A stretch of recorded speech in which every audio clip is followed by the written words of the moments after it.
Late Middle Ages.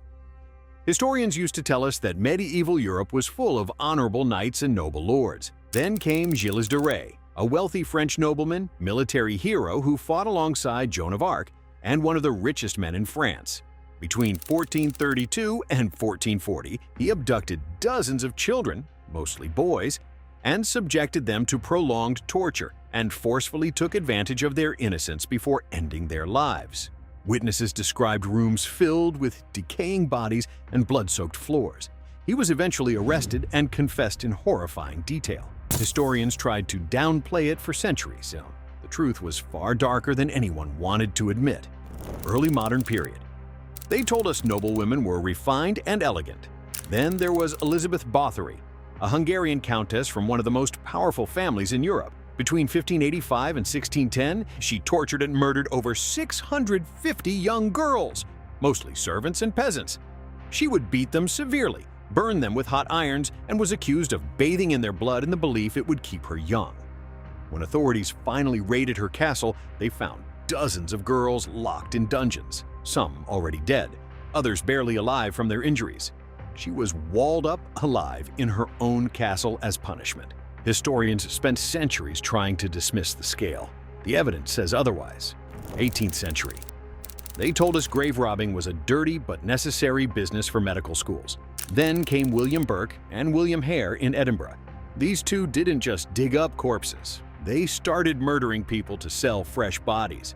They lured the poor and vulnerable into their boarding house, got them drunk, then smothered them, a method that became known as Burking. They killed at least 16 people in less than a year, delivering the warm bodies straight to anatomists. When they were caught, the public was horrified.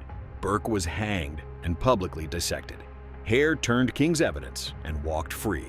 Historians like to pretend this was just two bad men. In reality, it exposed how cheap human life had become. 19th century.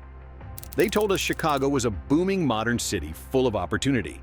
Then came H. Holmes, a charming doctor who built a massive hotel specifically designed for murder. Secret rooms, gas chambers, acid vats, and a basement dissection lab. During the 1893 World's Fair, he lured dozens of women and workers into his murder castle, killed them, and sold their skeletons to medical schools. He confessed to 27 murders, but is suspected of over 200. He was one of the first known American serial killers who treated murder like a business. Historians called him an anomaly. He was the beginning of something much worse. Early 20th century. They told us civilized Europe had moved past medieval barbarism. Then came Karl Denke in Germany, a seemingly quiet innkeeper who murdered at least 42 people, possibly over 100. He butchered them and turned parts of their bodies into soap, belts, and souvenirs. Police found barrels of human bones and preserved remains in his home.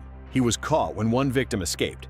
Denke hanged himself in his cell before trial. Historians barely mentioned him. The sheer horror made him too disturbing to teach. Early 20th century. They told us Hungary was a quiet corner of Europe. Then came Béla, a tinsmith who murdered at least 23 people. Mostly women he lured through Lonely Hearts ads. He preserved their bodies in large metal drums filled with gasoline. When police finally searched his attic during World War I, they found the drums lined up like soldiers. Kiss escaped and was never caught. Some say he joined the French Foreign Legion under a false name. Historians tried to bury the story. The image of those drums still haunts people today. Mid-20th century. They told us America's suburbs were safe and wholesome. Then came John Wayne Gacy, a respected businessman and community volunteer who dressed as a clown for charity events. Between 1972 and 1978, he murdered at least 33 young men and boys. He buried most of them under his own house and crawl space. When police finally dug up his property, they found bodies stacked like cordwood. Gacy was executed by lethal injection in 1994. The fact that he hid in plain sight as Pogo the Clown still chills people to this day. Late 20th century. They told us the Soviet Union had strict control over its citizens. Then came Andrei Chikatilo, the Rostov Ripper, a mild-mannered teacher and father who murdered at least 52 women and children between 1978 and 1990.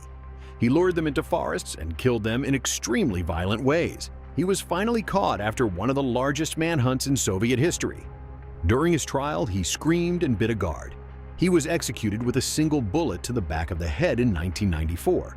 Historians and officials tried to hide the scale for years. The brutality was too embarrassing for the system.